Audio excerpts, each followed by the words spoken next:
That's what I wanted, but not.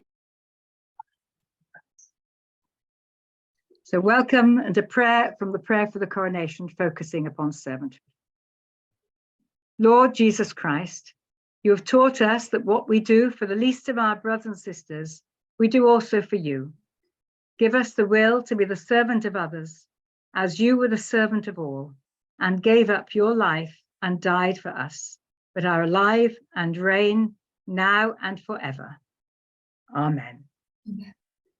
So over to George, who'll explain a little bit more of the series.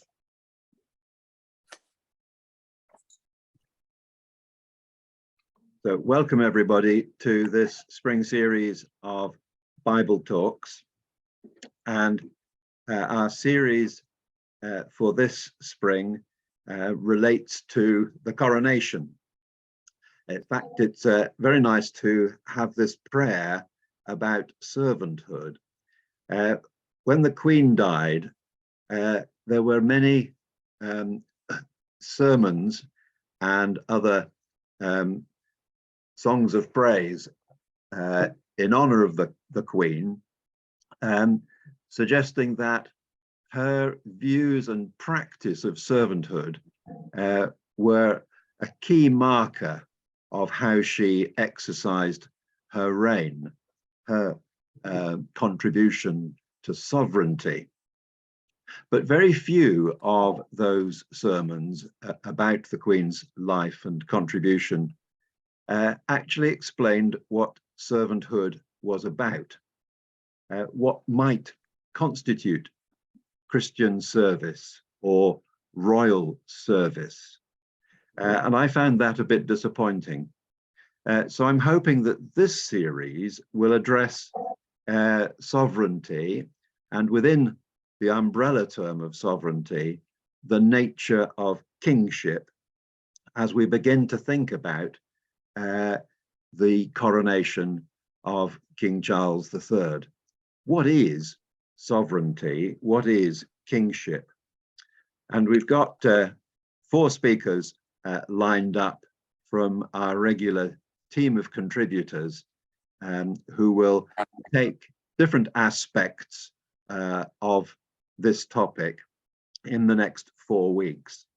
I'm going to try to say just a few things now to set the scene, some of which have a focus in the 16th and 17th century, which will be the most significant elements of our exhibition in the library, which will be forthcoming before long. I hope to be able to inform you when that exhibition will be up and running, and so that we can have a group visit there if possible, but not by Zoom, I don't think. So let me see if I can share my screen with you.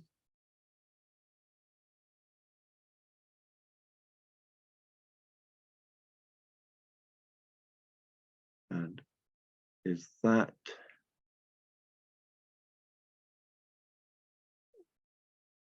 right? So hopefully that's working for everybody.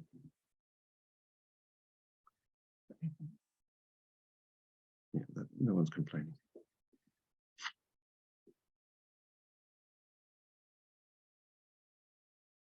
What is sovereignty?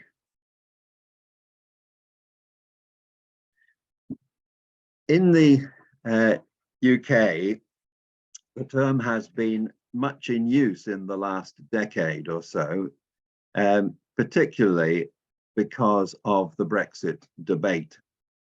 Though during that debate, I heard very few expositions on the nature of sovereignty. And what is the relationship of the king as king to concepts of sovereignty, how we might construe such a thing? Modern sovereignty, so it seems to me, from looking at various articles over the years, and including articles you can find very easily on the internet, is largely based on the emergence of the nation state in Europe from the 16th through to the 19th centuries.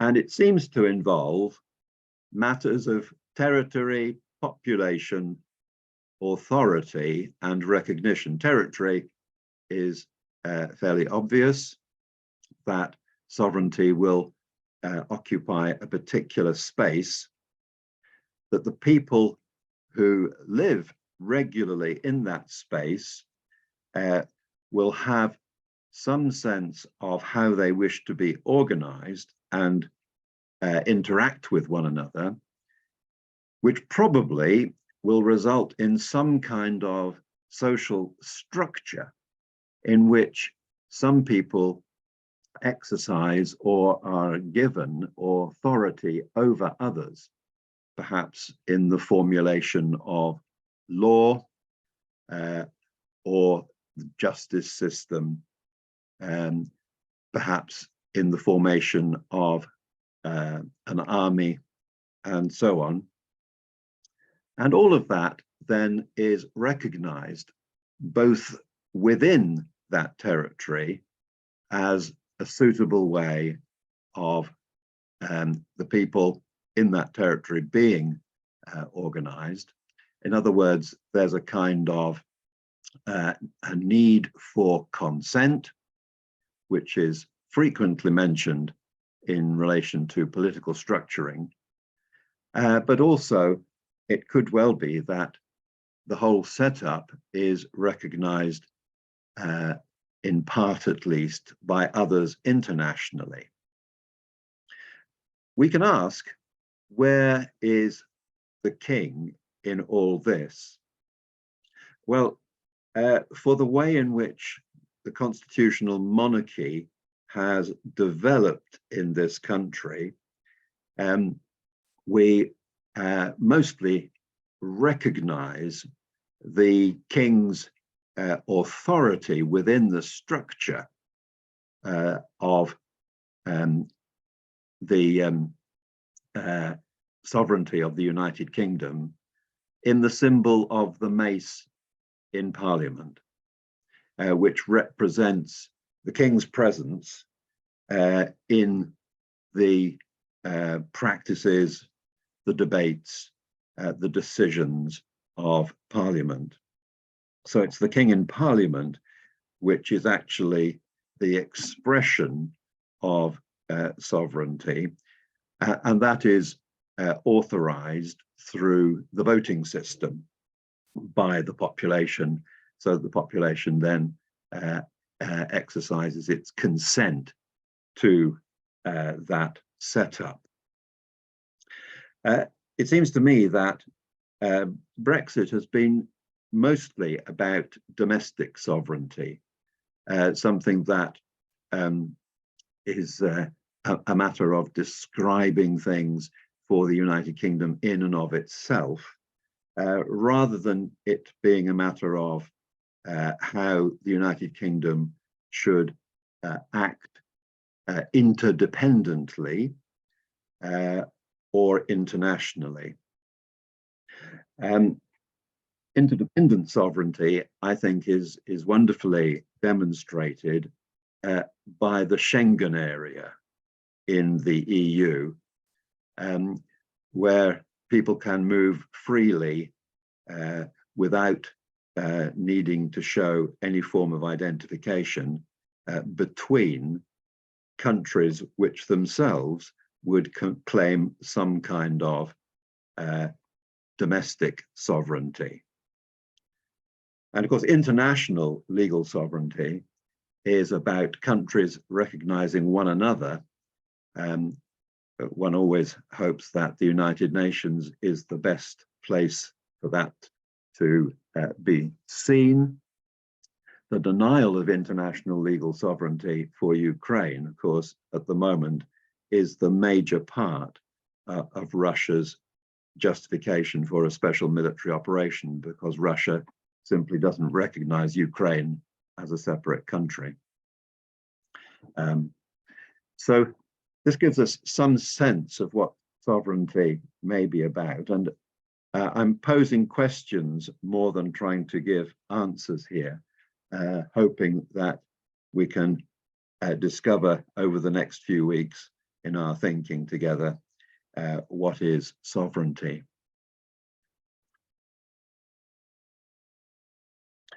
So let's go to the Bible and think very briefly about a couple of matters, the Torah and some of the Psalms and prophetic texts.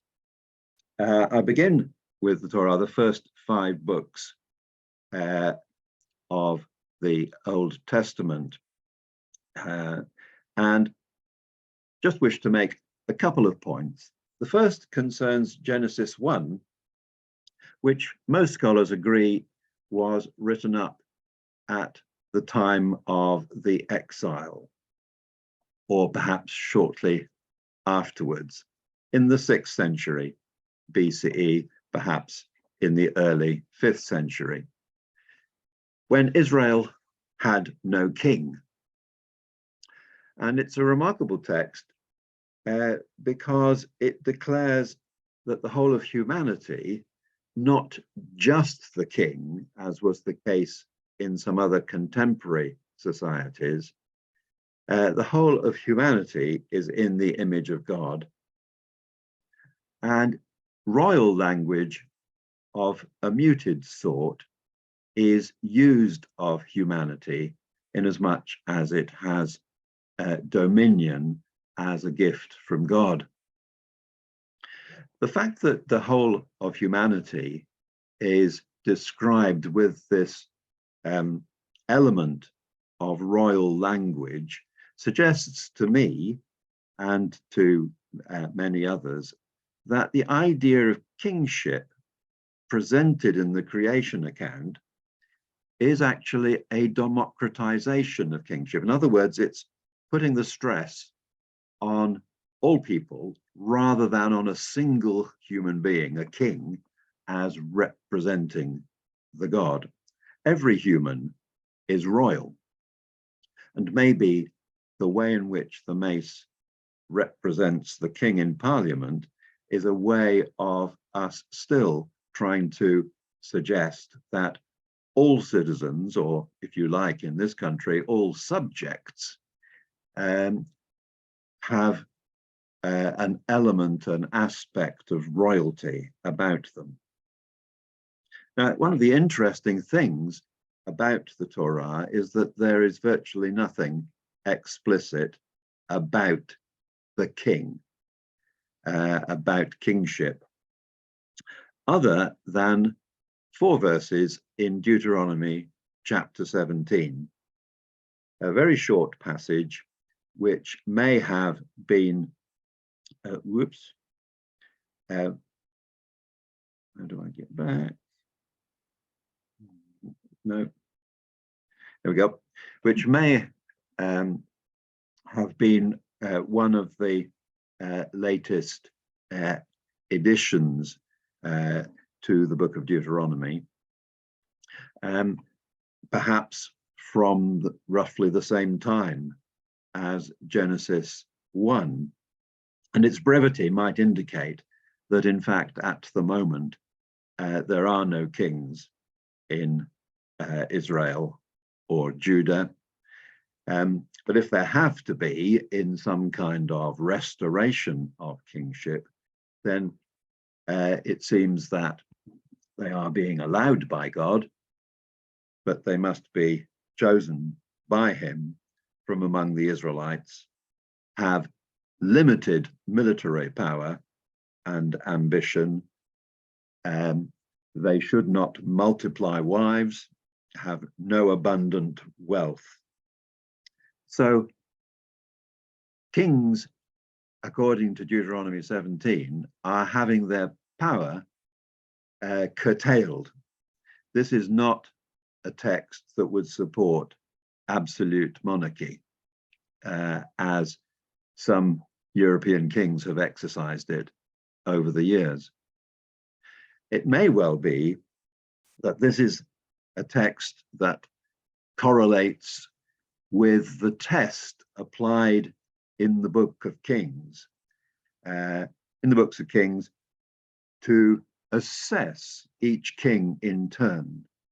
And that assessment might well itself also belong in the exilic period, in the time when there is no longer a king. Perhaps the implication in the Torah is that we are better really without kings, having had centuries of misrule. So the Torah itself is suggesting something which is a democratization of kingship, and perhaps that there should be an alternative to kingship. Approximately the same time are texts that seem to assert very forcefully, in very appealing rhetorical language, that kingship belongs to God. In the absence of a king in Israel, the language of kingship in the Bible is used mostly of God. The question arises,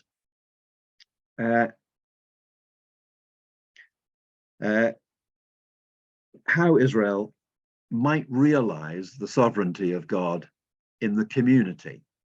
Perhaps it's doing this through the Torah, through putting the 5 books of Moses together in this period. Through the cult, in other words, giving some preeminence to priestly practice and the way in which purity regulations might be applied in relation to a place of worship, through the development of customary practice, observing the Sabbath and certain food laws, maybe through the way in which circumcision becomes a key identity marker, through suitable living in the land. There's the territorial element of sovereignty. So it could well be that we find in texts like Psalms 95 to 97 a stress on God as king, or in Isaiah 40 to 55, the Lord is King of Israel and his Redeemer, the first and the last, besides me there is no God.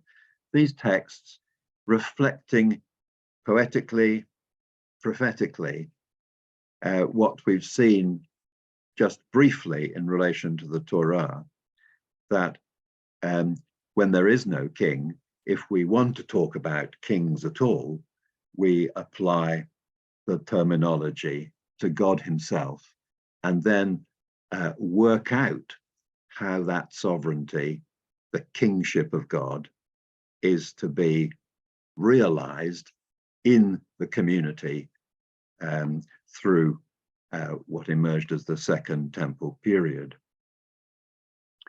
Now, you all know that I am attracted to the Dead Sea Scrolls, so a couple of mentions of Dead Sea Scrolls is always important in any presentation I make. What we find is that in the 3rd century, 2nd century BC, and into the 1st century for sure, in the Mediterranean world, including the Eastern Mediterranean, where the scrolls belong, that kingship is beginning to be discussed extensively in contemporary literature. Amongst the Dead Sea Scrolls, there is a composition known as the Temple Scroll, because it the start of the scroll is very much concerned with how the temple should have been built and what laws would apply within it. But near the end of the scroll, there are 3 whole columns devoted to expanding the text of Deuteronomy 17, 14 to 17, which we've briefly discussed. So that the text, perhaps from the 6th century, is being picked up in the 2nd century BC, when this scroll is being put together, and indicates that there was significant interest in kingship.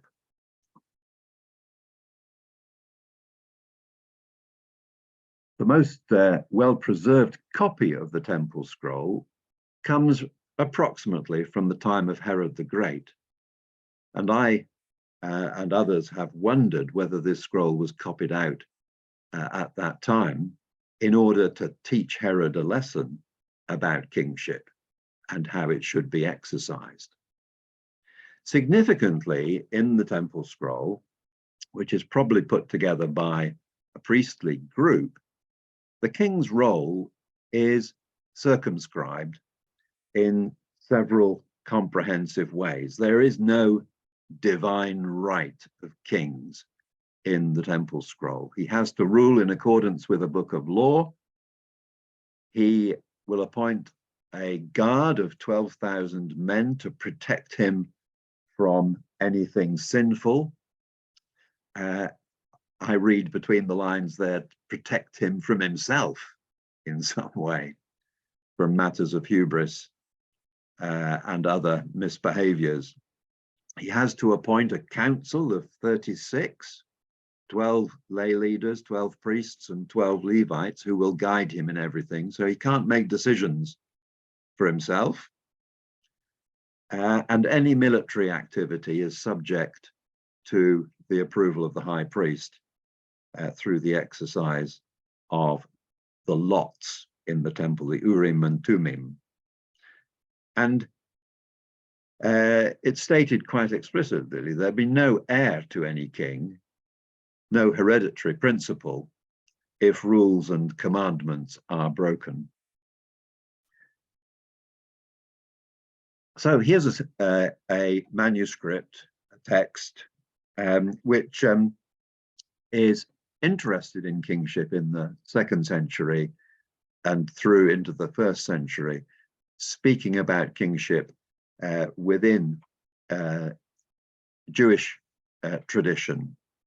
And of course, the Hasmoneans eventually decided to proclaim themselves king. Alexander Jannaeus was the first to do this at about 100 BC. So kingship was very much political hot potato about 100 years before Jesus and through the 1st century.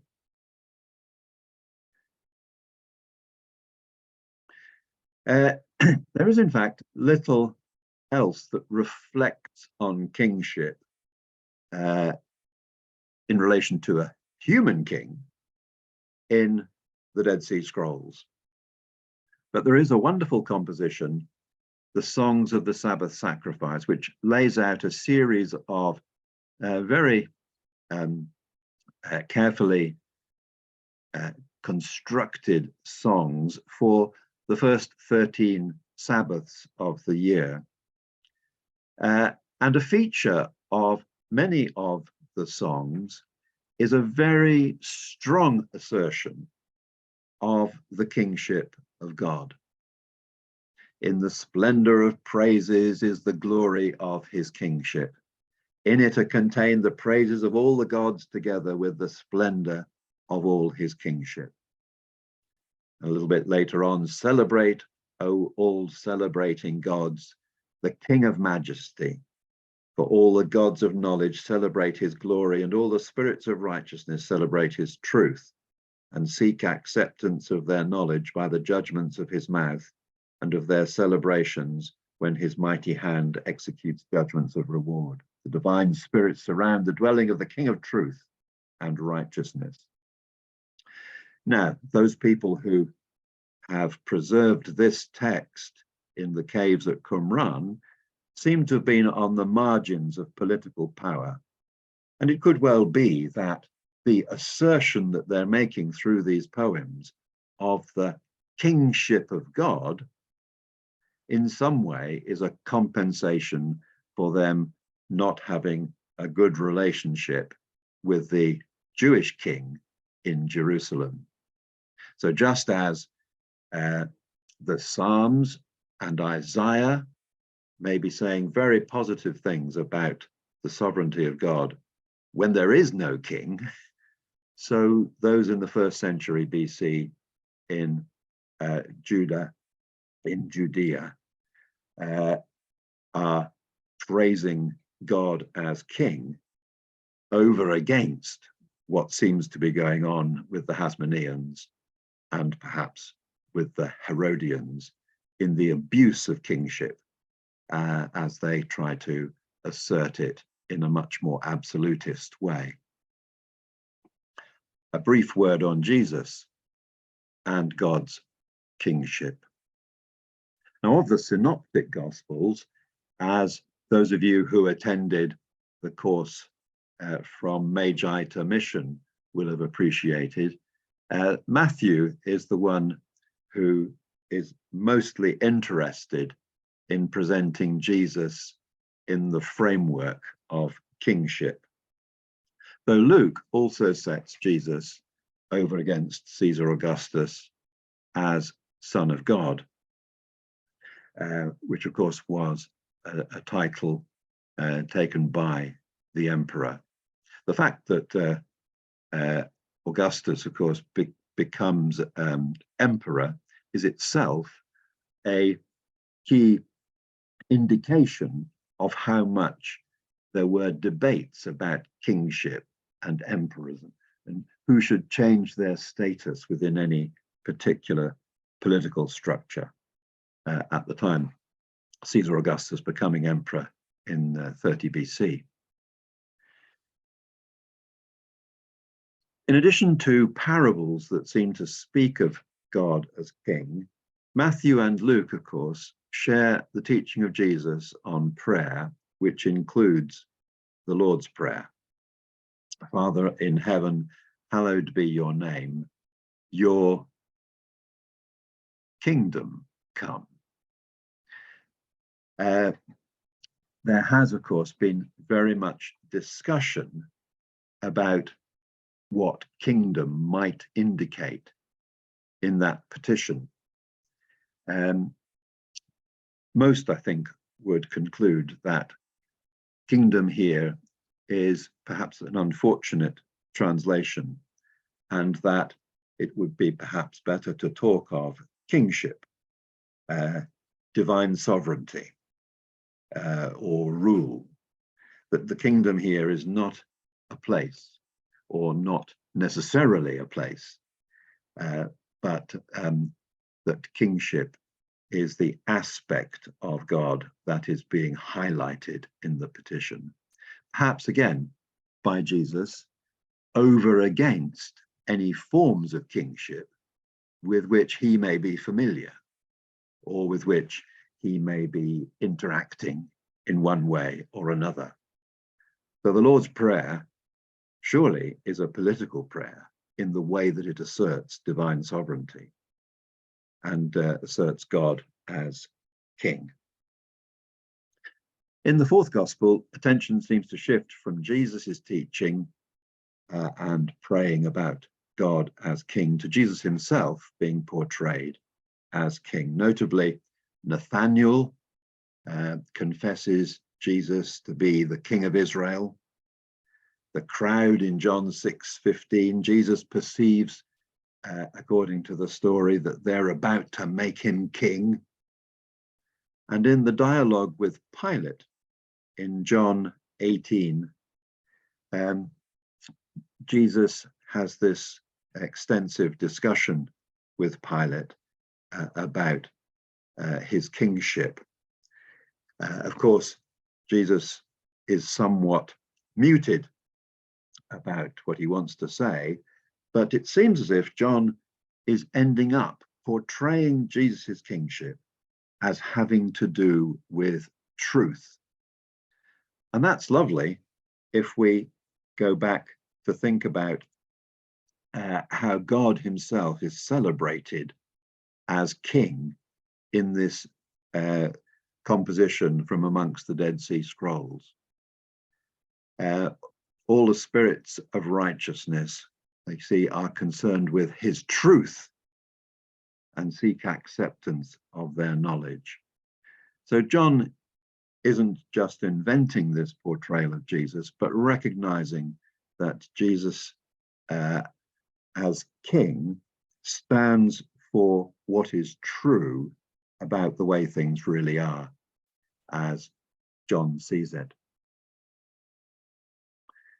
Now let's jump straight from Jesus to James I. As James VI of Scotland, he grew up and became something of a scholar king. He was an infant king, of course, and there were regents for the first years of his reign.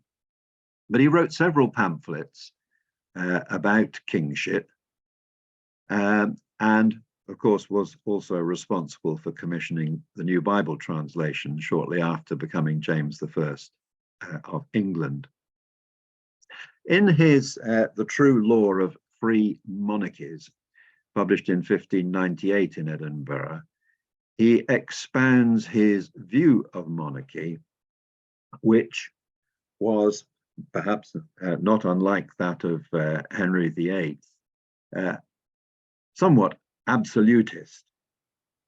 And he underpinned his view by expressing his support for this doctrine of the divine right of kings, which had been around for hundreds of years, surfacing sometimes in stronger forms, sometimes in weaker forms.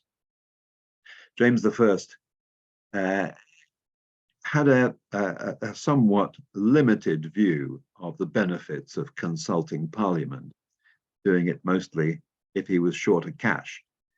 But his son, Charles I, of course, took the doctrine of the divine right of kings much further, to the annoyance of Parliament, and we all know that he lost his head because of this. Now, on British coins, and in fact in many other places internationally, some aspect of this divine right, which can so easily tip over into absolutism, is reflected in the use of Dei Gratia, the DG, on our coins, that it is by the grace of God that Charles becomes king or is king. There is this divine underpinning of his status. We'll see how that might work out in the coronation service, but I suspect the new coins being minted with his head on them do indeed have this abbreviation. I have not seen anything which suggests he's going to avoid using it. So there is a hint of divine right still in how Charles is king. As I mentioned, James was somewhat against Parliament, deriding it. The state of monarchy, he says in an address to Parliament in 1610, is the supremest thing upon earth. The kings are not only God's lieutenants upon earth, perhaps a phrase reflecting Romans 13, about which Loveday is going to talk to us, and sit upon God's throne, but even by God himself they are called gods. There be three principal comparisons that illustrate the state of monarchy. One taken out of the word of God, so scriptural authorization, and the two others out of the grounds of policy and philosophy. Kings are also compared to fathers of families, for a king is true parens patriae, the politic father of his people. That's what policy is, and the philosophical view is that in some way the king stands as a microcosm of the body of man, says James I. He represents his people microcosmically, and this is how he can justify his divine right.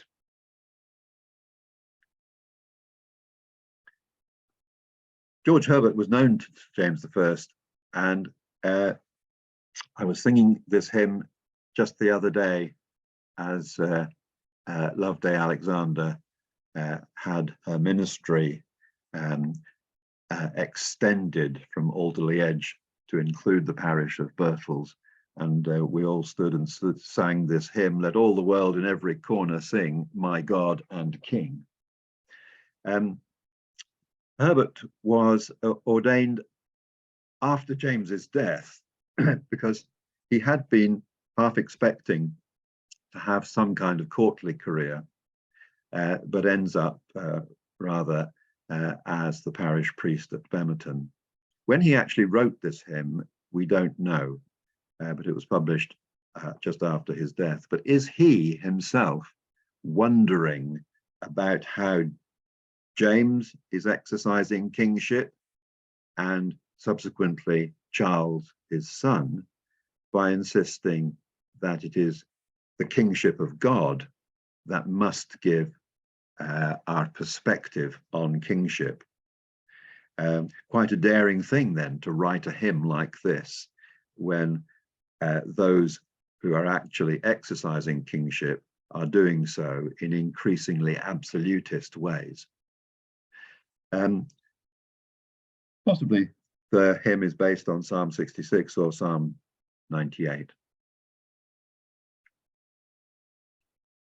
Thomas Hobbes also takes a risk, but in the other direction. His famous work, Leviathan, is published in 1651. Charles executed in January 1649.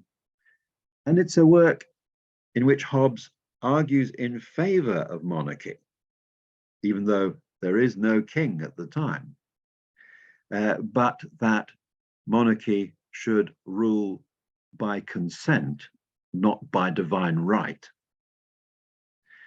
So in this wonderful frontispiece to the book Leviathan, where he lays out his political theory, including his support for monarchy as a way of encompassing things military and spiritual,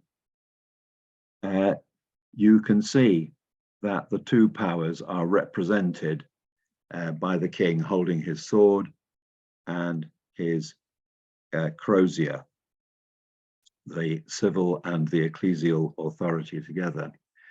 But notice especially how the king's torso in this enlargement of the image from 1651 is made up of people. This is the popular consent for the king, represented in a fantastic etching. All the people have their backs to us. You may notice this if you take a close look there. They're all looking to the king to give him their consent as he exercises his rule. So Hobbes, being pretty brave, shortly after the execution of Charles I, to come up with his theory on kingship. Now, in the coronation oath, we find that from 1953, something very similar to what Hobbes is portraying is represented in the way in which part of the oath is an oath taken by the king, by the queen in this instance, to support the settlement of the Church of England by law. Of course, the Queen also took an oath to support the Church of Scotland as well. It's going to be very interesting to see how all this is represented in the oaths that Charles will take as king, and whether something which is represented from Hobbes right through to Elizabeth II is retained in the discourse in the service. We wait and see with interest how that's going to work out. So where have we got to? When kingship comes up for discussion, monotheists often seem to take the opportunity to assert the kingship of God. So perhaps that is how we need to begin to construe sovereignty, by asserting something about the character of God and God's place in social order. The kingship of God is not rule over a territory, or not necessarily rule over a territory, but is kingship itself. Perhaps in light of the Sabbath songs and the fourth gospel, it is truth, righteousness, and justice. We should pray, thy kingship come, in those terms. Divine kingship is deemed to be authoritative. It commands consent. To what extent does any human king represent divine kingship?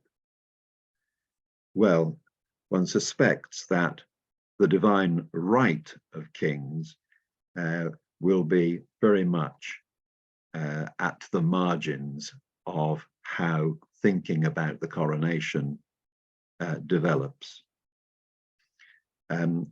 But there should be something which represents the consent of the population that the king be king. How that then represents divine kingship, it will be interesting to see. So wherein lies the sovereignty of Charles III with respect to those four aspects of sovereignty: territory, population, authority, and recognition, and in relation to the church or churches and other faiths, as the coronation oaths might well want to speak about? I don't have firm answers to those questions. Join us for the next Bible Talks, and we'll see how we go. So we've got 5 minutes for one or two questions and points, and we'll see if you've also got something to add to the list.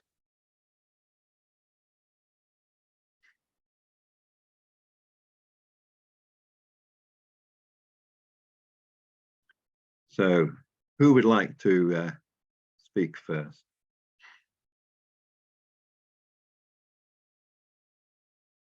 Ken. Oh, you're muted, Ken. And then we'll come to Elizabeth.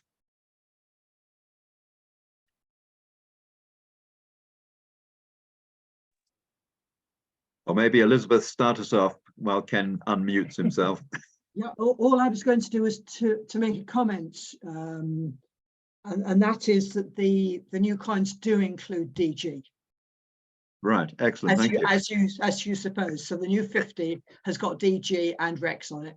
Oh, lovely. Thank you very much. So it was just to confirm that. So there is a bit of divine right in the air. George, right at the beginning, when you were defining what a king and a state were, it occurs to me that the period that you're talking about, the 15th and 16th, one of the major definitions of kingdom would have been the religion is adopted.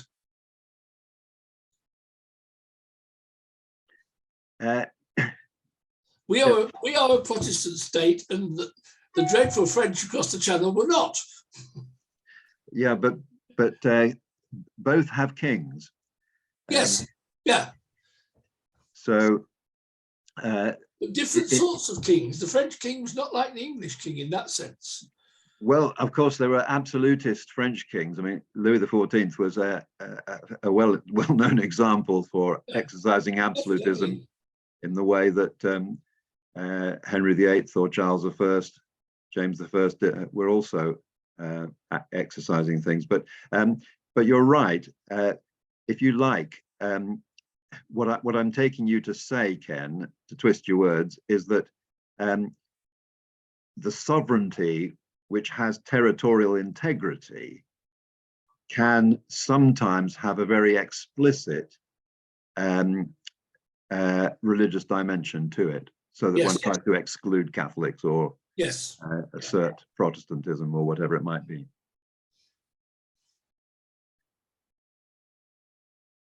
So I notice there's a comment in the chat. It seems to me, therefore, that there is no Bible mandate for human kings, coming from Nigel.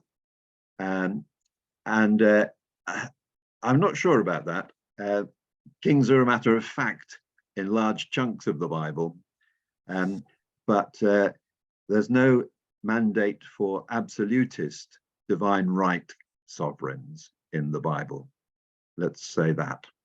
And certainly the New Testament qualifies human kingship in significant ways, particularly if any king might digress from truth, justice and righteousness. With which comment, I think we have to stop there. Thank you very much indeed for coming with us. See you next week.